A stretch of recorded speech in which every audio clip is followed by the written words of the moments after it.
All right, everybody, welcome back to the Traveling Transformer. Dan here. I got some special guests. Today is our first multi-person episode. Woo! uh, God damn. how you guys doing? Christian and Matthew Young, the Young brothers. How you guys doing? Good. Doing I'm real really good. good. Yep. Yeah. That's good. It's good to hear. So I like to start all these shows off kind of the same, where I'm kind of just going to give you guys the floor, let you talk through, how you've gotten the card games, how you got in the Transformers and stuff like that. So, Christian, why don't you kick it off, bud? Sure. So starting off with card games, I guess we're gonna go all the way back to, I don't even know the day, but I was pretty young. I was probably like 12, 11 or 12, and my brother Matthew, if you don't know him, he introduced me to Yu-Gi-Oh back in the day. Mm. So we started off just casually playing Yu-Gi-Oh for a little while, and Matt, you got out of it after a little while of that, right? You didn't stick around for too long. Yeah, I was in it right before, like, as soon as XYZs came into play, I was out. And see, that's So, when I jumped back in because yeah. we both kind of took a break after a while. Mm-hmm. But like once like Synchro Monsters and XYZ Monsters, if anyone knows what those are, kind of kicked back in. It's when I jumped in and I started actually. That was my first instance of a like doing a trading card game somewhat competitively. Mm-hmm. Nothing ever big. I always just went to local tournaments. About 14, 15 people played there. I did fairly well. Made top four a couple times with my budget decks because I was not one of the 13-year-olds that could afford these $800 meta decks, but that's okay because you can still do well with a budget deck sometimes in that game. Not so much anymore, but back then you could. So played that for probably like 3-4 years. Got out of it, swore off TCGs, and then Oh, that was a lie. it was a lie. It was a lie. I'm like, I'm never gonna play trading card games again. All of a sudden, I'm here again Here you are, on the right? Transformers trading card game, right? Yeah, which was about a year ago. October. It was like October when it, Yep. like a month after it first came out. Yeah, me and Matt Matt saw a event at one of the game stores near him for a learn to play for this wacky Transformers trading card game. We're like, what the heck is this? Looked up a video of it online. I was like, look at these giant trading cards. We have to go check this out. And we thought like this would be like nothing. That it'd probably just be like some sort of. Honestly, we thought it was like some sort of dumb game that like will never take off like many other IP trading card games out there, right? So many, but yeah, So many. there But is there we is one played it, difference. There's one defining difference. Oh, what is that difference? Wizards of the Coast. that's the That's difference. true. Yeah, I was- that's it. I was gonna say this one's really good, but Well, that there's also that. works. There's that too, but Wizards of the Coast has a lot to do with it also. Continue Yeah. your story. Sorry. Sure. Shout out to our good friend Michael, who he's the one who taught us how to play. Okay. Yeah, Michael Andrews, real cool guy. Still playing with him when we get the chance. He taught us how to play. And then this is also just kind of like a showing just like how great the community is already. Because we were playing with the starter deck, had fun. I was like, oh, this is cool. As basic with since the starter deck is so basic, right? Right. We bought 2 packs, and there was 2 guys there at the same time. I don't know if it was Derek and Trexler, Matthew, or if there were just 2 other guys. I don't remember ever seeing them again. Yeah, But it they wasn't just Derek or gave us- Trexler. It was someone else. It was someone else. It was 2 guys, and they just gave us a bunch of duplicate common and uncommon cards from Wave 1. So we were able to like play with the starter deck there to learn to play. And then we really got to dive in same day, same hour, building our decks and be like, oh, look at this. I pulled Starscream Air Commander and like 2 other planes. Let's see what we can do with this. And we kind of just fell really hard for the game. And that's pretty much how we're here now. Anything you'd like to add there, Matt? Yeah, pretty much the same thing. I was semi-competitive in Yu-Gi-Oh. Semi meaning I really never went out, but it was like the one game I probably put the most money in at the time. Mm-hmm. Shout out to Dark Worlds. Dark Worlds, man. I played Dark Worlds before they were cool. And otherwise, my first instance in a TCG was Star Wars when it was put out by Decipher. Okay. And it was one of those where I wanted to get into Star Wars, and I could either choose between going into Star Wars or going into Magic. And it was like 95, 96. I'm like, I'll go into Star Wars. Mm-hmm. Looking back, it's like, I don't think that was the right call. But Probably not. Nope. I mean, hindsight's 2020. You know. Yeah. Oh, I say that all the time. Yep. So then after that I played the Pokemon base game when it came out for a while, and kind of just took a hiatus from trading cards because it was a lot of money to put into at the time, and like Christian said, we saw this, like, this looks ridiculous, we've got to do it. And that same day we went through the whole starter deck thing, got a bunch of commons and uncommons, and I'm more of a collector than competitive player. And like the first 2 packs we bought, I pulled a B. I'm like, oh cool, it's Bumblebee. And some guy's like, holy crap, that's legendary Bumblebee. I'm like, oh, is he good? And at the time it was like, yeah, he's a secret rare. I'm like, the collector in me is like, well, then this is the game I'm gonna stick with. So that's how I got wrapped into it. That's fair. Yeah. Yep. So that's how we got into it, and we really haven't looked back. Not at all. Oh, well, I mean, hey, we all get into it our own ways, right? Yeah, that's right. I mean, it's cool that you guys were able to get in at kind of the same time and enjoy it together. That's pretty sweet.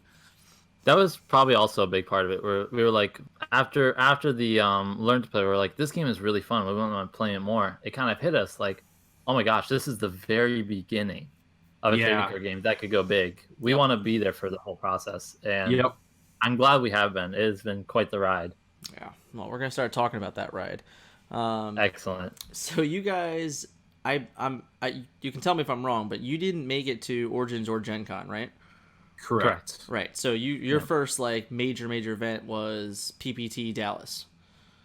Yep. Yeah. All right. So you guys are from Minneapolis, correct? Right. Technically, I mean, we live in a town. Well, we both live like an hour north of Minneapolis. Okay. But we just basically tell everyone it's Minneapolis. Right, because no one knows where Bumble. No one knows where Bumble, Minnesota is, right? That's exactly it. Go outside and feed our yaks. Yep, that's it. So what fueled you guys to go, you know what? I want to go to PPT Dallas and play in Dallas.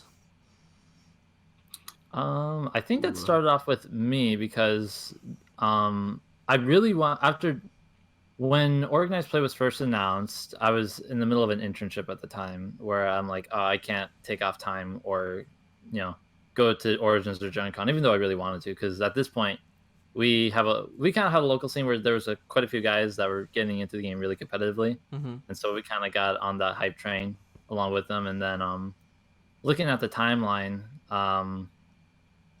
of just tournaments that were available after Gen Con, there was Columbus, but that was just announced a little bit too early. But then we saw Dallas, or I saw Dallas at least, that was really, really close to the launch of Wave 4, a week or two afterwards. I'm like, oh man, that's going to be a crazy tournament. Because there's going to be all these new decks flying there, and it's going to be it's going to set off the Wave 4 meta for Energon Invitational, right? I'm like, I want to be a part of that. Really want to be a part of that. That just seems like a good time. So I convinced my wife to let me go. And yeah. Step 1, wife. Yes. That's really, really where it starts with both of us. And I convinced him to wife go. aggro. The wife aggro is so real in this meta here, let me tell you. It is. Yeah, I was able to convince Matt to go. Basically, like, hey, I'm gonna go. You should come too. Yeah, and I'm like, this is crazy. Why would we fly to play a game? And like the next day, I'm like, this is crazy. We should go fly to play a game. That's awesome.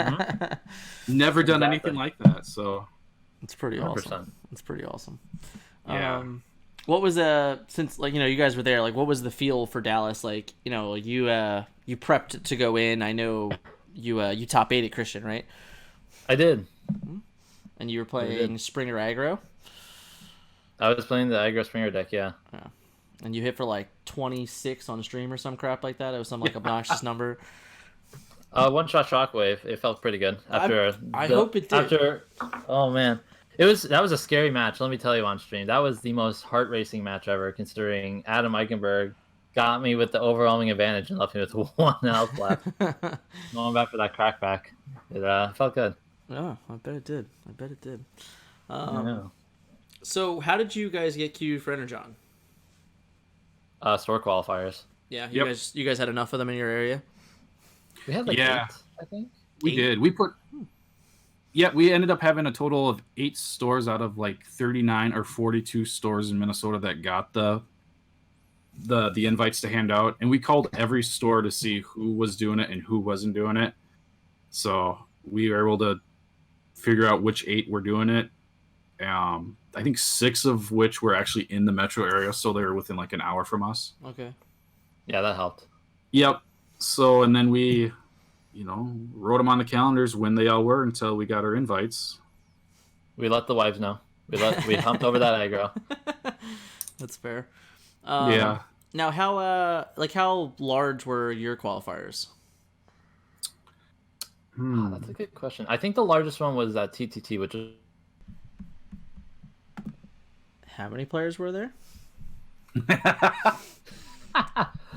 So at tabletop tournaments, there was 11 players at our store qualifier, which was the biggest we had in the state.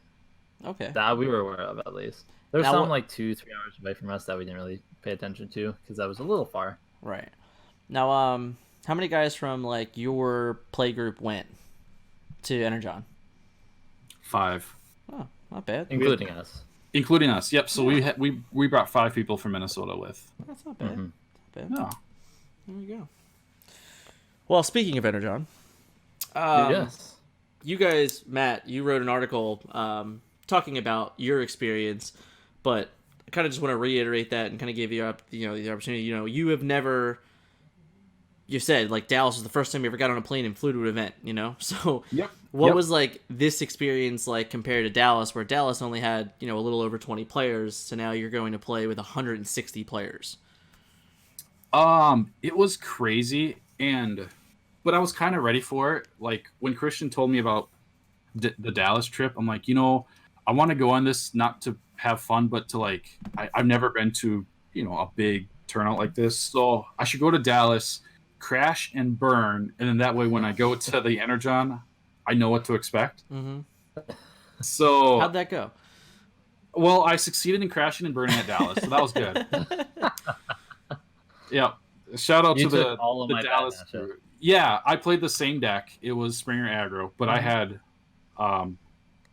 tough matchups. My first matchup was against Kent, so that was an easy win for him. And then after that, it was I just had bad matchups to where, I still had a blast. It was fun, but obviously I was on the other side of the spectrum when Christian was at top 8. So, but Energon, I really enjoyed it. I like conventions. I don't go to many, but when I do, I want to make the most of it. Right. It was a lot of fun. Loved. I think for me, the biggest thing I loved the most was actually meeting people face to face that I would talk to on Facebook, stuff like that. Yeah. Mm-hmm. To me, that was my biggest takeaway. Big part of the game for me, obviously, it's meeting people, stuff like that.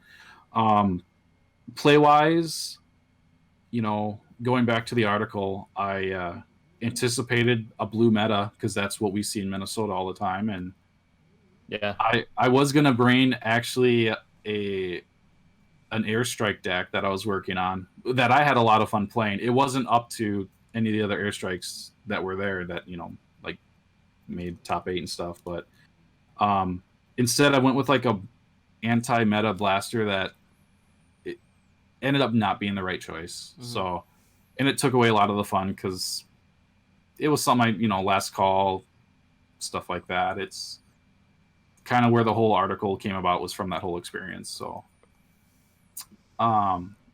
overall I had fun. I enjoyed it. Totally ready to do it again in a heartbeat. I think we all are. Oh yeah, absolutely. It's like going through withdrawal right now. A little bit. A little bit. Stupid holidays. God. At least we got Orlando coming up. Yeah. So what about you, Christian? What did you play in Energon? So I also made a super last minute deck switch decision. I'm playing the aggro Springer deck because that was the deck I had the most practice with. Right. I really enjoyed playing it. It was fun. Right. But I expected the blue meta, but I also expected pretty wide variety of stuff to be played. So I honestly expected a lot of people to play what they just wanted to play. So I expected a lot of blaster and bugs and probably 4 white cards, a lot of 4 white orange, which Springer really struggles against. Right. in our testing. It's like I can't play this deck. Right. I can't. No, I really want to, but I can't. So I I ended up agree. playing Shockwave. Oh, okay. Yeah. Now, did you play I like ended an up playing- OA version or just the regular version? I played a little bit of an off the cuff version. It looked like a lot of people thought it was OA because I ran Shockwave, Ravage, Cassette Ravage, and Ratbat. Okay. But it was basically a build where you load up Shockwave with extra paddings in the point position, and then you give him Brave, and you abuse the Ratbat heal like every other turn, enforcing yourself basically kind of going too wide. Because you swing with the idea was to swing with Shockwave first. On the following turn, tap Ratbat, attack with Ravage, and you're essentially all tapped out. And it messed with the opponent's flips quite a bit, and it I was able to constantly heal up Shockwave. It was the grindiest deck I've ever played in my life, and it was something else, man. It was it did me okay. I ended up going 5-4. 3 of those losses were in sealed. Oh boy. Yeah, it was not a good day for me in sealed. And then I lost first round to 4 white cards. Otherwise, I was able to climb myself back out of the loser table to, I think, the top half, which is okay enough for me. I mean, if you had a winning record, you were definitely probably the top half. Yeah, I think it was like 72nd out of 144. So if anything, I was like the bridge between the good players and the bad players. Well, realistically, you were 72nd out of 160 because 20 of those people just dropped. It was 160, wasn't it? That's true. That's so true. there you go. There we go. Well, Hindsight. How about that? Super hindsight, right? Yeah, I dropped, so I'm one of them guys. Dan, how did you do at the Energon? I did some stuff. Cool. I've talked about it enough, I guess. No, it was fun. It was a good weekend, obviously. But one of the cooler things was was meeting Matt for me. I've said this on a couple other forms of media, but Matt was really, really cool with me at Gen Con, and he wasn't even there.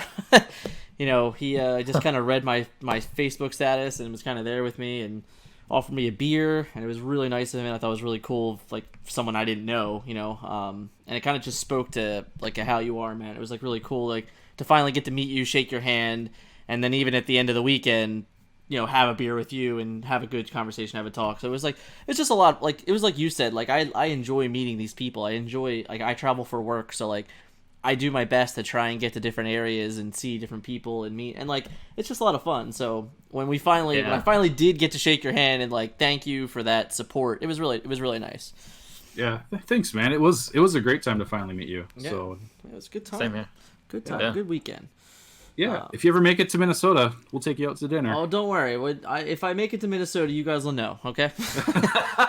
We probably will. You're only, like, you're an hour north. I don't know how often I'm up north, but I'd make it work. It's only an hour south to us, so yeah. That's fair. Yep. Yeah. So, with that, you guys, you said you started playing right around the time the game launched. You kept up a scene in Minneapolis the whole time. So what are your thoughts as a whole of Transformers in its first year in 2019? I would start by saying I think for me, it was a roller coaster, but in a good way. Like I would learn Wave 1, and like we had pretty simple rules back in Wave 1, and then they introduced Wave 2, and then after Wave 2, it just really evolved into, what it is today. Just how the rules have started to play out. There's more advanced rules, there's more abilities, and how I used to view the Transformers at Wave 1 compared to now is obviously night and day. Yeah. But I like the growth. I don't think it's too fast. I don't think it's too slow. I really like the pace it's on. Yeah, I agree. I definitely agree with that. Like the first set was like very, very base level, get you into the game type stuff. Yep. And now as the game has grown, like every set there's this new keyword, there's this new interaction, like especially with the evolutions of secret actions. So it's like every step that they made this year was a very intriguing and interesting step to keep the game growing. Absolutely. Every set was a building block, right? Like you said. And kind of going into my thoughts on how it went, it was kind of like what Matt said. It was a roller coaster in a really good way. Starting off the year basically still playing really casually, just waiting to have Rise of the Combiners come out in March, I believe, like March 1st or something. Yeah. Again, just getting ready to play all those combiners, and then like as we start playing and getting to meet new people who come from like really competitive Magic scene in our area, and kind of show us like how this game can be really competitive and strategic and fun. It just kind of, at least for me, kind of lit a fire. I mean, because I'm pretty competitive already. Right. So like, oh my gosh, this game is fun, and I can feel victory like this. This is incredible. And it felt really good, you know. And each set just brought a new depth of competitiveness to the game that I think a lot of other games that start off in their first year would be really jealous to see, right? Right. You know, how many other games, trading card or esport, can you think of that's like, oh yeah, in a year we already had like 4 major tournaments and then one world's grand championship with, you know, a pretty nice amount of people showing up, and like a good community that's rapidly building as we speak, right? Yeah. This game is something special for sure. If 2019 doesn't already show that.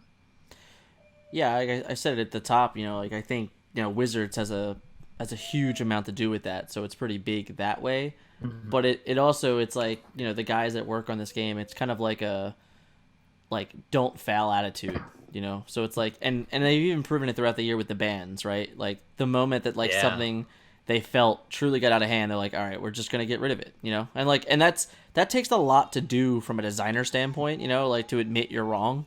So I think even with like those types of things going on, it's like it proves to me that like they want this game to grow, they want this game to get bigger. And it's just like you said, you know, when they announced OP, like how excited were you guys? Like I know you couldn't come, you couldn't make it, but like how excited were you when they announced officially OP? Oh man, I was at work when it was announced, and let me tell you, I got nothing done.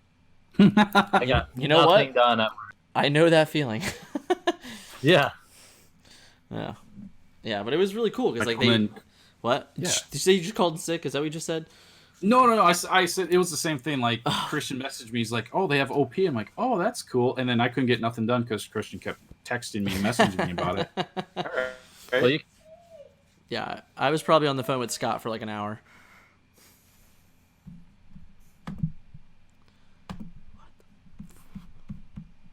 what you said about banning of cards. If we're going. Mm-hmm. Yeah. You know, coming from Yu-Gi-Oh, cards get banned like every day out of nowhere, and it's just usual, right? The players are just like okay with it because like, oh, sure, that makes sense, right? Right. Like, oh, this is a first turn kill, or like this is way overpowered. And I think that's something a lot of the community doesn't appreciate is cards getting banned. Mm-hmm. And I think it's probably because there's a lot of people who are like the first time playing a TCG. It's like, oh, why can't I play the cards I spent money to get? And it's like, well, because these cards ruin fun for everybody, right? Right. So I'm hoping people will adopt that mindset a little bit more, or at least be more open and willing. Like, oh, a card just got banned. That's okay. You know, especially considering in the first year with a really nice competitive scene, only 3 cards have gotten banned for pretty okay reasons, right? Yeah, I mean, I think 2 of them for sure were surefire things that had to be done. So, yeah, yep. So that's my thought process on it. At least I'm very happy they made the decisions they made them when they made them. Because I think if you don't, it affects a lot more than just, you know, certain things. You know, like if like, do I think combo belongs in the game? Yeah, I think combo does belong in the game, and for what it's worth, players have starting to prove that it can exist in the game and be fair, you know, to an extent. So that's good. But like, you know, when you go on and like for me as a spectator from Dallas, like I had known about the deck and before it, but watching Kent do it on stream is just like, man, this is hard to watch. So it's just like, this is kind of brutal, yes, right? It is. Yeah, like it's just very, very hard to get players into the game if like that's what's going to be on stream, right? Because like we don't have enough streaming for the game as is, in my opinion. So like Agreed. When PPT started doing it, it was really great because like, you know, we had never gotten 10 hours of Transformers before, you know, so it's it's cool that he had started doing that. But then, like, you sit there and you're watching it, you're like, man, like, if this is the deck that's going to be at the top tables and run house all day, it's going to be very hard to watch this all day because it's like, you know, he spends half the time just not even caring about what's going on. But, you know, when they made that ban, I think that was just very good for the Energon Invitational in general. And I was definitely happy they did it. Oh, for sure. And I'm really happy they didn't ban during Escape. That's just me. But, like, I just love alternate win conditions, right? I just think they add so much flavor to the game. Yeah, and then that's fine. I think what they did was, you know, it was on short notice, but I still think it was the right answer. 100%. Yep, 100%. for sure. So, here we are. We're about 5 days from the end of 2019 Transformers. What are some of the goals, if you have yet, that you've set for yourselves for 2020 in Transformers? Well, there's Orlando, right? There's Orlando coming up, couple weeks. That's a big one. At least for me, I'm really testing out a lot of stuff that I can for Orlando. A lot of the top decks I'm trying to work on, just play and just get a feel like, oh, so this is what people were playing and kind of their mindset of how that works, right? Right. You know. Other things, man. I mean, like, I know we don't have like official schedule yet or anything like that, but are you guys gonna try and make Origins or Gen Con, assuming it exists, assuming they do it again? Yeah. Yeah. I think Gen Con over Origins is what we were talking about. Father's Day weekend's kind of a damper. A little bit, you know, and the whole, like, Origins would be awesome, but it's, I think, 5 days versus Gen Con's 3 days. It's a little. No, they're both 4 days. Are they both 4? Okay. Yeah. Okay. Well, I know Gen Con's probably a little bit later, which is at least for me. Yeah, Gen Con's a little like, easier on the wallet. It's the last week of July going into August. Yeah, okay. So that works for, like, my schedule. And I've been to Gen Con before, and I absolutely love it. So I think we're going to push for Gen Con. That's fair. Yeah. Something else I really want to do for 2020 for the game is focus on building out the community more. Like, after Orlando, especially.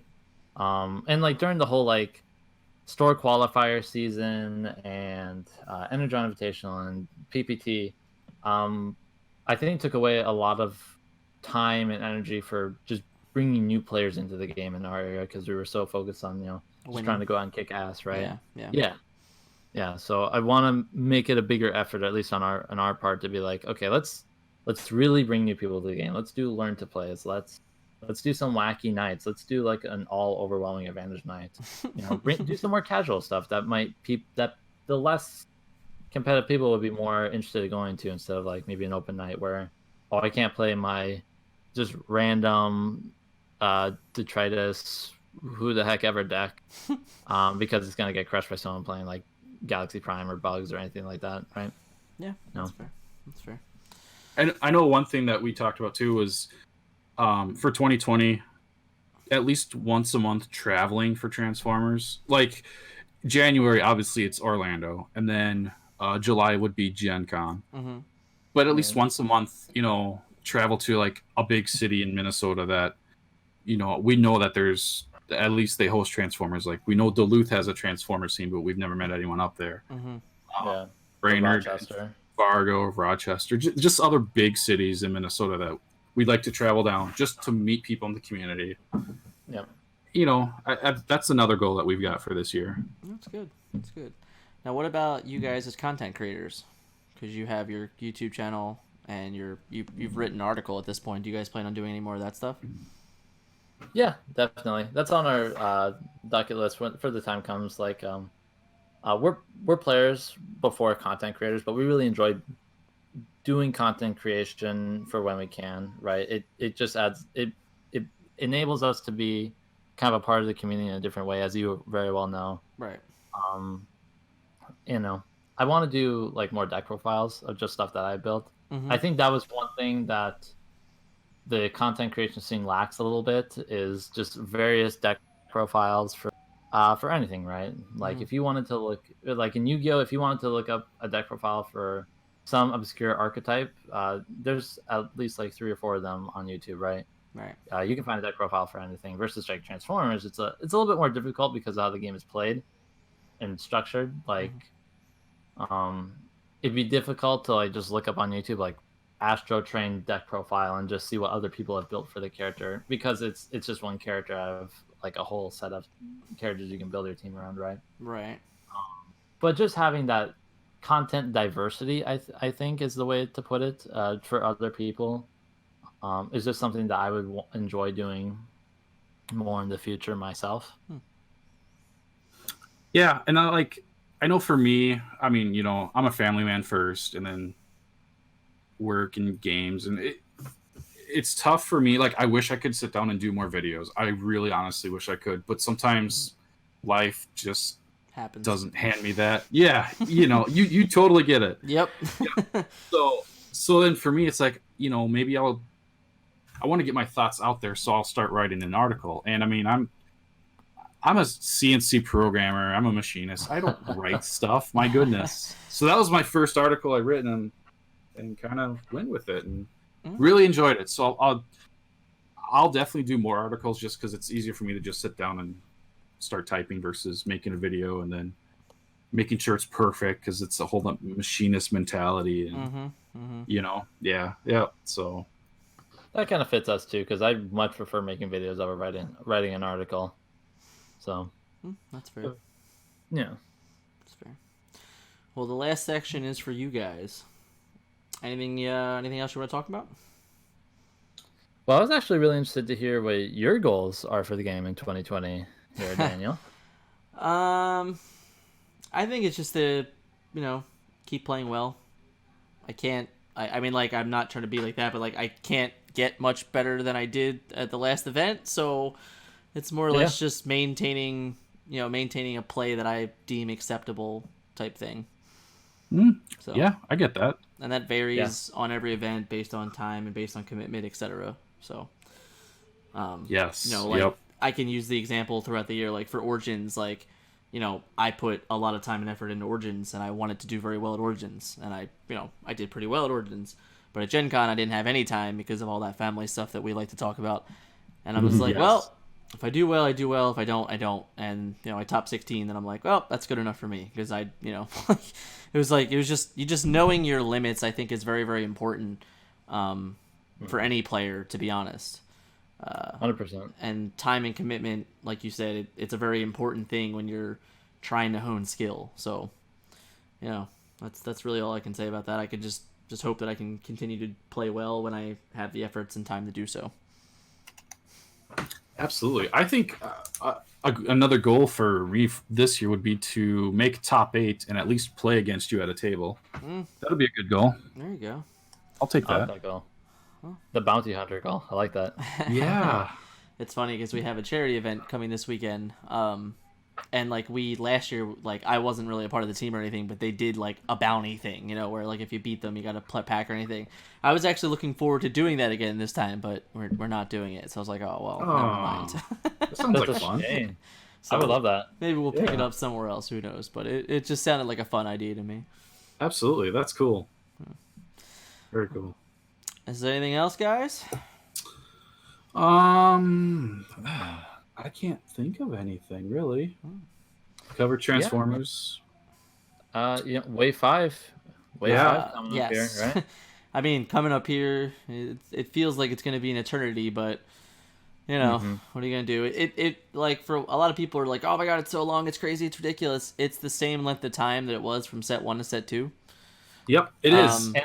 And we have so much more stuff to play with set 4 versus set 1, right? There's that, and I think, you know, like, we have in San Antonio that just got announced, you know, if players want to go to San Antonio, they could play in that, which is another, another step in the meta. If Orlando is another step in the meta, and, you know, I don't know how much is announced for February or March, but, like, you know, if there's something, you know, in the middle of March, then that's going to be, like, kind of what Origins was this year. It's like, well, this is the end of the meta. You've had 4 or 5 months with these decks, you know, bring your best and figure it out, like your sideboard and this and that. So, like, I'm really hoping that something gets announced for, like, the middle or end of March, so we can, like, kind of give Siege 2 a good go home. Yeah. And if not, community might just have to do it themselves, right? Yeah, and it could totally happen that way, you know. We'll see. We have time to figure that out, obviously, and someone has time to decide they want to do that or not, you know. But Sure. as a whole, I think it'll be an exciting month for January. You know, I can't expect too much out of San Antonio because it is, somewhat last minute, and it's not like it's just for prizing and stuff like that. There's no qualifiers or invitations or anything like that going on for the event, but it's still a pretty nice event. And I've never been to PAX South, but I've heard it's really nice. So hopefully players want to go there. And it's like one of the first, like the most recent tournament to actually give out uncut sheets, which hasn't happened since PAX last year. PAX Unplugged, yeah. Yeah, that's something cool to bring back. That would be really cool. Yeah. All right, guys. Well, I've had a fun time talking to you guys. It's been a blast, actually. Yeah, really fun. Yeah, we'll have to really do it good again. time. We'll have to do it again sometime. Yeah, I'm sure we will. And, we'll see you in Orlando, right? I will most likely be in Orlando if I'm not in San Antonio. It's one or the other right now, so we'll see what happens. Okay. Sure. I can't. That wife aggro. You can't get 2 weekends in a row. You just can't. You can't. You can't. I get that 100%. All right. I'll see you guys. All right, man. Take it easy. All right. Adios, mate. Take care.